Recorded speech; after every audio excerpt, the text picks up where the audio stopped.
semua orang member Islam Jamaah itu pasti didoktrin nek metu ki mesti deblek, nek mesti metu mesti rekoso. Dan anggapan itu ternyata cuma isapan jempol belaka. Nyatanya ketika kita keluar, yang awalnya kita nggak boleh pakai mobil itu kita tinggal di mana bingung, tapi nyatanya Allah memberi pertolongannya, kita juga bisa tinggal, bisa netep di rumah meskipun masih ngontrak, kita kendaraan juga masih punya, penghasilan juga masih. Itu kakak saya langsung berdiri, wes saiki kowe minggat atau sekong omah. Jadi saya langsung diusir dari rumah.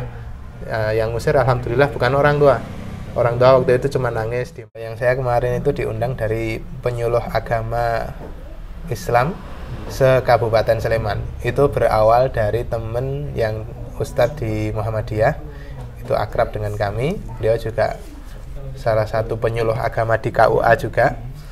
Beliau juga pegawai KUA, sering ngobrol dengan kami. Kemudian dalam rangka penyuluh agama itu juga agar tahu kesesatannya Islam Jamaah itu seperti apa.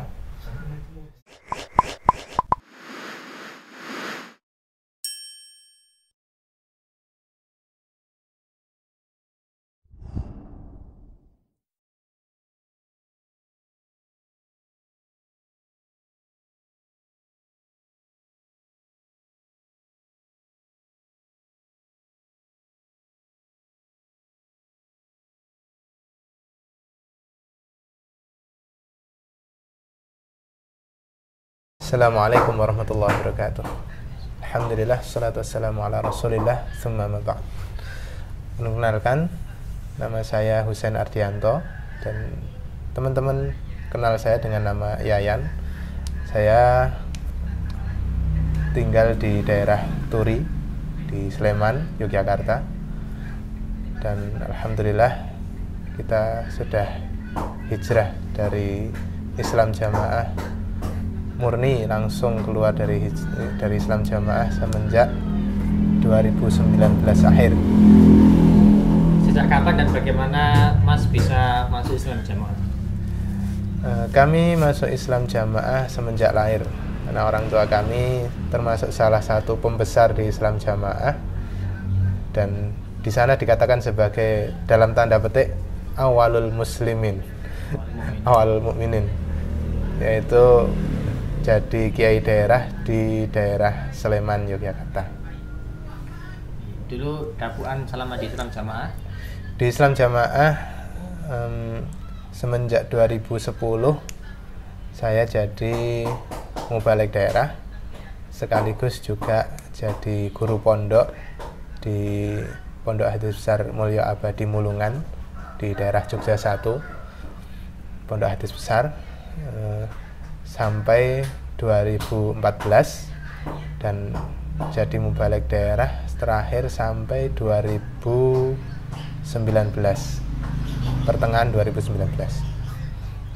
Apa yang menjadi keraguan Mas ketika di dalam Islam Jamaah? Berawal dari kami sering mengikuti kajian-kajian daurah-daurah di masyayikh yang sudah dikeluarkan, beliau bertiga. Dari 2010 kita sering kajian Jumat di Kediri. Ya, di Kediri. Tafsir Ibnu Katsir juga.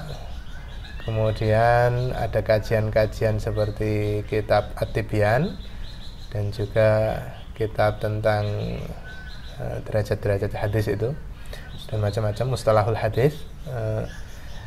Dan kita juga senang dengan pengajian-pengajian yang sifatnya kayak di Lengkong itu, meskipun kami belum pernah ke Lengkong, tapi senang dengan nahwu shorof seperti itu. Tahu-tahu keraguan kami muncul pertama ketika 2015, insya Allah, Pondok Lengkong itu dibubarkan karena disinyalir banyak alumni Lengkong yang dalam tanda petik bagi mereka adalah murtad. Itu menjadi awal keraguan kami. Mosok wong belajar agama jadi iso metu. Dan waktu kita ngaji Kutubus Sittah dulu di Blitar 2009 sampai 2010, kita juga diwanti-wanti, lagi ngaji ojo pinter-pinter, ndak murtad. Nah, itu yang berawal dari dulu waktu Ustadz 2006 ya insyaallah 2006 beliau keluar dari Islam Jamaah, sehingga kalimat yang populer saat itu le ngaji ojo pinter-pinter ndak murtad. Nah ini juga kontradiktif ya. Tahun 2006 Pak Mauludin Akhyar kan keluar dari Islam Jamaah, sehingga kalimat yang populer saat itu kan le ngaji ojo pinter-pinter ndak murtad. Nah, ini juga kalimat yang bagi kami hal yang sangat kontradiktif. Jarene kon ngaji ben dadi wong sing pinter, ben dadi wong sing paham. Tapi kalimat yang dipopulerkan saat itu ojo pinter-pinter le ngaji ndak murtad. Ini betul-betul hal yang kontradiktif yang membuat banyak keraguan. Dan kemudian 2018 insyaallah, ketika kami sudah ngaji berbagai macam kitab yang disusun sama Pak Khalil, Pak Abdul Aziz, Pak Abdullah Mas'ud. Nah itu 2018 kita disuruh untuk mengumpulkan kitab-kitab yang sudah kita kaji. Ini menjadi tambah keraguan bagi kami. Wong kitab yang bagus, Tauhid Muyasar, harusnya ini dikajikan ke seluruh cabai rawit, ke seluruh remaja itu harusnya ngaji bab Tauhid. Tapi kitab Tauhid malah dilarang. Ora oleh ngaji Tauhid. Islam kok ora oleh ngaji Tauhid, kan aneh. Nah ini menjadi hal yang menambah keraguan kami. Kemudian kitab-kitab yang lain juga kita dilarang untuk membaca kitab-kitab. Dan ternyata di luaran sana kan, di luar Islam Jamaah, kitab ini menjadi kitab yang populer seperti kitab Arba'in, kitab Riyadhus Shalihin. Kok Islam Jamaah nggak mengenal sama sekali sih? Padahal kitab Riyadhus Shalihin kan menjadi kitab yang paling populer di seluruh masjid. Di seluruh masjid, di seluruh umat Islam pasti populer dengan yang namanya kitab Riyadhus Shalihin. Tapi neng Islam Jamaah ora kenal belas. Nah ini kan lucu yang selucu-lucunya, aneh sekali. Nah ini menjadi tambahan keraguan bagi kami. Kemudian juga tentang apa lagi? Tentang doktrin sahnya Islam Jamaah, sahnya Islam ketika dia sudah punya amir. Ketika dulu kita ngaji Kutubus Sittah, kita mendengar kisah-kisah ada putri Rasulullah namanya Fatimah. Beliau sampai wafatnya tidak mau berbaiat pada Khalifah Abu Bakar. Dan ternyata nggak ada pun satu orang pun ulama yang mengatakan Islamnya Fatimah itu tidak sah. Padahal sampai meninggal beliau nggak baiat pada Khalifah yang pertama, Khalifah Abu Bakar. Itu beberapa hal yang membuat kami makin ragu dengan Islam Jamaah. Kalau di Islam Jamaah, baiat itu? Di Islam Jamaah, baiat menjadi syarat sahnya Islam. Kalau orang nggak berbaiat, berarti Islamnya ra kanggo. Orang yang tidak berbaiat, berarti dia bukan Islam. Waktu ngajar sebagai guru pondok, ada nggak hal yang unik atau menarik ketika menyampaikan hadis-hadis atau tanya jawab dengan anak-anak? Waktu itu memang ketika masih jadi guru pondok kita masih terdoktrin banget, jadi belum begitu jadi belum begitu tahu tentang keanehan-keanehan. Karena beliau bertiga ketika menyampaikan itu masih belum secara tegas, belum secara gamblang, masih tersirat saja. Setelah Mas paham dengan banyaknya penyimpangan dalam jamaah, setelah itu apa yang terjadi sampai Mas akhirnya dikeluarkan atau keluar dari Islam Jamaah? Tahun 2018 itu sudah semakin tinggi keraguan tentang Islam Jamaah, tapi masih banyak doktrin yang masih nancap, itu masih banyak, sehingga masih berjalan untuk mencari mana yang benar, itu kesalahannya itu sebenarnya seperti apa. Kemudian 2019 itu kita sudah sering jadi panitia kajian beliau bertiga, terutama kajian Ustaz Abdul Aziz Ridwan. Masih sembunyi? Masih jadi mubalik daerah. Masih jadi mubalik daerah, tapi jadi panitia pengajian yang diadakan sama beliau bertiga. Dan akhirnya 2019 pertengahan itu ada kajian di Kaliurang, Ustadz Abdul Aziz Ridwan. Kita jadi panitia karena kita merasa yang paling dekat dengan tempat itu, dan ternyata ketahuan lah di situ, dan ternyata di foto sama Senkom katanya. dan itu dilaporkan ke kiai daerah yang baru setelah kiai daerah yang sebelumnya itu bapak saya meninggal 2019 awal. Nah, itu ada kiai daerah baru, kemudian saya ikut kajian itu, saya dilaporkan iki lho mubalek daerah melu pengajian iki dadi panitiane. Nah, kemudian seminggu setelah kajian di Kaliurang itu kita disidang oleh kiai daerah, wakil daerah plus keluarga besar juga ikut nyidang itu.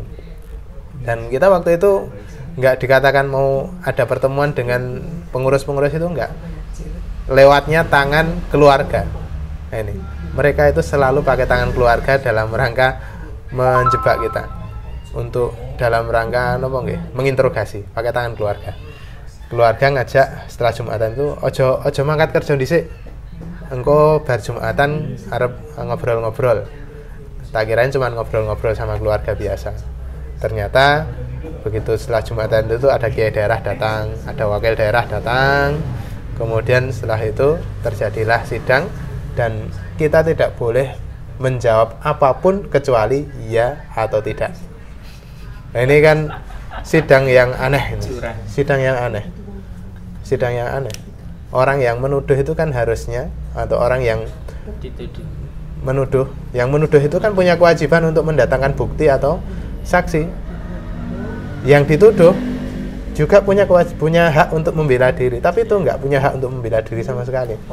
Pokoknya iya atau tidak. Nah, waktu itu pertanyaannya, apakah ikut pengajiannya Pak Khalil? Saya jawab tidak.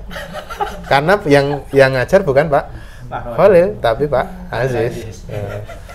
Tapi mereka tetap bersikukuh, mesti melu. Terus akhirnya dengan terpaksanya kita jawab, ya kita ikut ngaji tapi kita nggak sama Pak Khalil, kita ngajinya sama Pak Abdul Aziz. Berarti kowe wis beda pemahaman. Waktu itu kakak saya langsung berdiri, wis saiki kowe minggato saka omah. Jadi saya langsung diusir dari rumah. Yang usir alhamdulillah bukan orang tua waktu itu cuma nangis diam aja gitu. Yang kakak langsung berdiri, langsung saya diusir dari rumah. Hari Jumat siang itu kita diusir, malamnya kita mau pergi, kita nggak ada kendaraan karena kendaraan yang sebenarnya belinya syirkah, ada kendaraan keluarga belinya syirkah, termasuk saya sebenarnya juga syirkah untuk beli kendaraan itu. Saya sudah nggak boleh pakai kendaraan keluarga. Akhirnya kita pinjam kendaraannya teman hijrah yang lain, akhirnya dapat pinjaman. Kemudian kita kepikiran cuma satu, ngamankan anak sama istri, kita ke rumahnya mertua. Kita ngungsi ke tempat mertua, ternyata di tempat mertua juga sama saja, nggak kondusif. Bahkan waktu itu ada kalimatnya dari mertua yang saat itu, insya Allah itu cuma kalimat emosi sesaat. Kowe milih bojomu, po milih bapakmu. Jadi kalimatnya mertua seperti itu. Kowe milih bojomu, po milih bapakmu.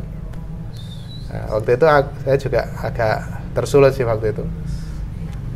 Pak, ini istri itu menjadi haknya suami, bukan lagi haknya orang tua.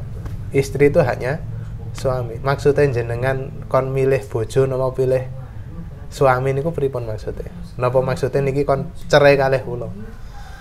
Nah, waktu itu mertua langsung diam saja. Ya wis, kalau memang seperti itu kita mau balik lagi ke Jogja, nanti cari rumah di sana, ngontrak-ngontrak gimana nggak apa-apa. Tapi ternyata oleh mertua nggak boleh. Dan kita waktu itu ngalah, ya wis lah, istri biar ikut mertua dulu biar suasananya agak dingin. Tapi istri sudah saya tatar, pokoknya maksimal melu morotua seminggu, 10 hari melu morotua, nanti tak jemput, gelem ra gelem, oleh ra oleh besok tak jemput. Akhirnya saya pulang lagi ke Jogja sendiri, cari rumah, cari kontrakan. Setelah dapat, kita jemput lagi istri, dan dengan sedikit drama waktu itu. Ketika jemput istri itu ada sedikit drama.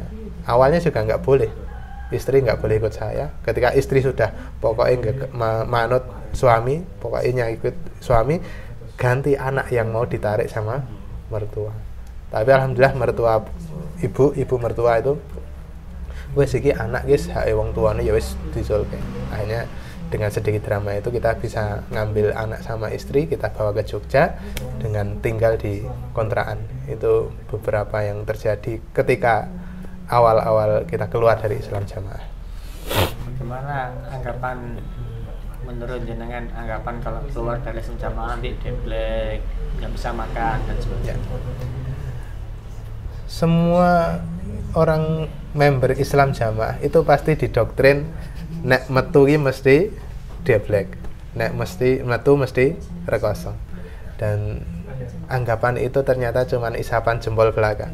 Nyatanya ketika kita keluar, yang awalnya kita nggak boleh pakai mobil itu kita tinggal di mana bingung, tapi nyatanya Allah memberi pertolongannya, kita juga bisa tinggal, bisa netep di rumah meskipun masih ngontrak.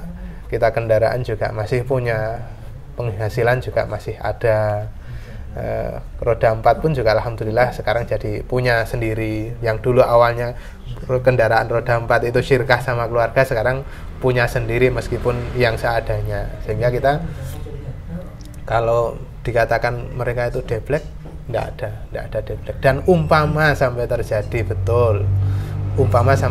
betul kita itu ekonominya menjadi kurang setelah hijrah, itu bukan hal yang hina, nggak masalah. Dan kenyataannya kalaupun ada yang seperti itu, persentasenya sedikit. Mayoritasnya setelah hijrah malah ekonominya insya Allah meningkat. Karena nggak infak persenan. Infak persenan menjadi sesuatu yang memberatkan bagi orang tanpa mereka bilang ataupun tidak, infak persenan itu pasti memberatkan. Dan dulu tahun 2016 atau 17 ya Allah kalau nggak salah, saya dulu termasuk tim yang ngecek IR sedaerah. Dulu pernah kita itu satu daerah Sleman itu ngecek infak rezekinya semua jamaah satu daerah. Boleh diceritakan dulu infak persenan itu yang kayak gimana? Ya, infak persenan itu adalah setiap jamaah itu diwajibkan untuk infak rezeki sekian persen dari rezeki yang dia dapatkan per bulan. Ada yang 2,5%, ada yang 5%, ada yang 7,5%, ada yang 10%. 10% itu ketika punya harta kalau nggak salah 50 juta nih. 50 juta ke atas itu dia punya kewajiban infak rezeki 10%. Kalau orang itu punya rumah, itu pasti dia punya kewajibannya 10%. Jadi kalaupun kita anggap 2,5%, 5%, 7,5% itu hanya yang punya harta kurang dari 50 juta. Dan itu sangat sedikit ada orang yang punya harta kurang dari 50 juta. Kalau dua rumah, ini mesti berarti 10%. Nah, setelah waktu itu kita ngecek seluruh jamaah itu tanpa mereka keluar keberatan, ternyata banyak yang IR-nya itu kurang dari ketentuan itu. Bahkan banyak juga ternyata pengurus ada mubalik desa, ada kiai desa, ada pengurus daerah, pengurus kelompok. Itu yang IR-nya itu ada yang cuma 10.000 per bulan. Sleman ya? Iya, itu levelnya pengurus. Ada yang IR-nya itu hanya 15.000, 20.000. Itu kan berarti secara fakta mereka itu berat dengan yang namanya IR. Kalau menanggapi anggapan kalau udah keluar dari Islam Jamaah nggak diterima di NU atau Muhammadiyah atau tempat-tempat yang lain itu gimana? Tentang anggapan bahwa katanya mereka nek metu wis ora bakalan ditampa endi-endi. Nah, ini dari fakta di lapangan ini ya juga nonsen, ini nggak masuk akal. Dan banyak teman-teman yang ikut di masjid-masjid umum itu nggak masalah. Bahkan saya pribadi sekarang ikutnya di pengajian di Muhammadiyah. Bahkan sekarang juga diamanahi sama teman-teman di masjid sini untuk ngajar di masjid-masjid Muhammadiyah, nggak cuma satu masjid, dua masjid, ada di insya Allah ada di 7-8 masjid insya Allah ada. Bahkan terkadang di institusi pun juga terkadang kita diundang, di institusi pemerintahan resmi pun juga kita diundang untuk ngaji. Namun karena memang dulu kita ngaji hanya doktrin-doktrin saja, sebelum kita ngajar pun kita harus belajar. Kita harus belajar supaya apa yang kita omongkan waktu kita ngajar itu bukan lagi kesesatan. Nggak ada yang namanya keluar dari Jokam itu kemudian ditolak di masyarakat. Bahkan justru masyarakat itu membuka lebar-lebar tangan mereka untuk menerima kita. Waktu itu kita malah langsung diperkenalkan satu masjid. Ini ada saudara kita. Waktu itu saya Jumatan pertama kali di Masjid Muhammadiyah itu, Jumatan pertama saya langsung jadi muadzin waktu itu. Dan waktu itu berita saya jadi muadzin di situ langsung menyebar ke seluruh Indonesia. Disebarkan ke saudara-saudara saya yang ada di Sumatera, yang di Jakarta, yang di Kalimantan, dikabari kabeh kayak Yayan wis murtad saiki adzan ning kono. Bahkan mau pas waktu adzan itu mau Jumatan, pas habis Jumatan itu ternyata ada Jokam yang nginteli. Wah. Kemudian Ahad pagi waktu kita ikut kajian Ahad pagi Muhammadiyah itu ternyata ada Jokam-Jokam yang delik-delik. Lucu itu, ada yang lucu. Jadi delik-delik di masjid situ kan ada masjid. Nah, di sebelah masjid itu ada makam. Nah, itu ada Jokam-Jokam yang nginceng pengajian itu, foto-foto, iya, foto-foto kayak Yayan ngaji ning kono, di foto-foto. Saya awalnya malah nggak tahu. Malah yang ngasih tahu itu dari teman-teman Muhammadiyah, mau pas kowe ngaji ki di foto karo wong Jokam ning kono kae, ning kon makam. Nah ini. Jadi nggak ada yang ditolak di masyarakat, itu nggak ada. Meskipun mereka nyebar isu. Waktu itu saya disebar isu sama Jokam, dikatakan bahwa saya itu sebagai sampahnya Jokam yang keluar dari Jokam, ojo ditompo ning masjidmu. Kemudian ada juga yang mengatakan Yayan kae Islame Islam sing beda, Islam sing radikal, Islam sing garis keras. Hati-hati. Nah, mereka nyebar isu di teman-teman di Masjid Muhammadiyah itu. Cuman alhamdulillah teman-teman di Muhammadiyah mereka terbiasa tabayun. Nah, ini alhamdulillah mereka nyata tabayun sehingga mereka juga berpikir dengan logika mereka, mosok metu gara-gara jarene radikal, nyatane ya ora kok. Secara kenyataan nggak ada sisi radikalnya, malah justru memperlihatkan keradikalan mereka nyebar Yayan ki murtad. Loh, jadi malah mereka sendiri yang mengatakan saya itu murtad, ngomong nih nggone wong Muhammadiyah Yayan ki murtad. Terus dijawab sendiri sama orang-orang Muhammadiyah itu, loh murtad piye to? Yayan ki rak ya ning kene rak ya sik salat to. Lho ora, ning nggon aku ki lak ya nek metu saka LDI lak ya murtad. Wah, mereka malah membuka bitonanya sendiri. Ndagel ini. Kalau saya yang diundang ke MUI itu saya malah kurang begitu ngikutin. Kalau yang saya kemarin itu diundang dari penyuluh agama Islam se-Kabupaten Sleman. Itu berawal dari teman yang Ustadz di Muhammadiyah, itu akrab dengan kami. Dia juga salah satu penyuluh agama di KUA juga. Dia juga pegawai KUA, sering ngobrol dengan kami. Kemudian dalam rangka penyuluh agama itu juga agar tahu kesesatannya Islam Jamaah itu seperti apa. Sehingga mereka pengen tahu dengan menunjuk salah satu narasumber yang dulu pernah di Islam Jamaah. Awalnya kita diundang hanya 6 kecamatan di daerah Sleman Timur. Kemudian di bulan berikutnya kami diundang sama penyuluh agama Islam se-Kabupaten Sleman. Itu pesertanya insya Allah sekitar 60 atau 70-an orang itu. Kita jelaskan syubhatnya Islam Jamaah itu seperti apa saja. Itu kita jelaskan ke mereka semuanya. Dan dari penjelasan itu, dan katanya mereka baru tahu, sebagian dari mereka itu baru tahu, oh ternyata sampai seperti itu toh pengertiannya Islam Jamaah. Oh pantesan kok mereka nggak pernah mau sholat dengan kita. Oh pantesan kok mereka nggak pernah mau gabung dengan pengajian kita. Itu ternyata subhatnya sampai ke urusan takfiri yang akut seperti itu, takfiri serampangan. Pokoknya itu Islam Jamaah sama dengan kafir. apa yang Mas terima dari lingkungan yang lama? Yang saya terima dari lingkungan lama,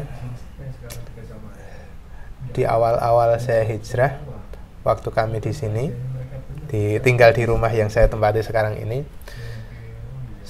hampir setiap hari kita mendapatkan hadiah berupa belayeran. Jadi setiap ada orang, sebenarnya nggak semua sih, ada beberapa yang setiap lewat depan rumah itu belayer, ada depan rumah belayer. Kemudian di masyarakat mereka juga nyebar isu-isu, intinya ben ora ditompo. Kemudian mereka juga memutus silaturahmi, memutus ekonomi juga. Mereka punya rencana untuk memutus ekonomi juga.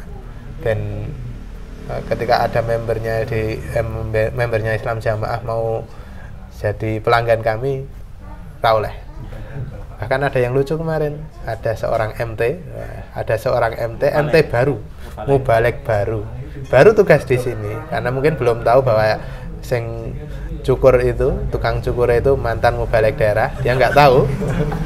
Dia cukur di tempat saya sekali, itu cukur di tempatnya saya, cuman saya tak liatin sopo gitu, kak anyar gitu. Ternyata dia dia mubalek tugasan, dia cukur di tempat saya sekali, kemudian di bulan yang berikutnya sudah nggak boleh lagi, karena mungkin diberitahu sama pengurusnya kayak mantan balik daerah ya, terus JRK murtad ya. Itu termasuk diputus usahanya, bahkan ada usaha diceraikan sama istri juga ada. Bahkan ada pengurus kelompok waktu itu, pengurus kelompoknya di daerah istri sana, daerah Batang, itu mendatangi istri, disuruh agar pisah dengan suaminya. Wes kowe mending dadi dadi rondo, pilih pegat wae daripada swargamu ilang eman-eman. Padahal mertua biasa aja. Padahal mertua sekarang alhamdulillah sudah biasa, cuman waktu itu masih panas. Ketika didatangi sama pengurus itu mertua masih panas. Jadi ngompor-ngompori agar terjadi perceraian. Nasihat untuk para pengurus, yang kedua mubalek, yang ketiga jamaah secara umum. Untuk para pengurus yang dulu memang sudah pernah membuat berbagai macam penganiayaan kepada kami, mudah-mudahan Allah mengampuni jenengan semuanya. Kemudian Allah memberi petunjuk pada jenengan semuanya.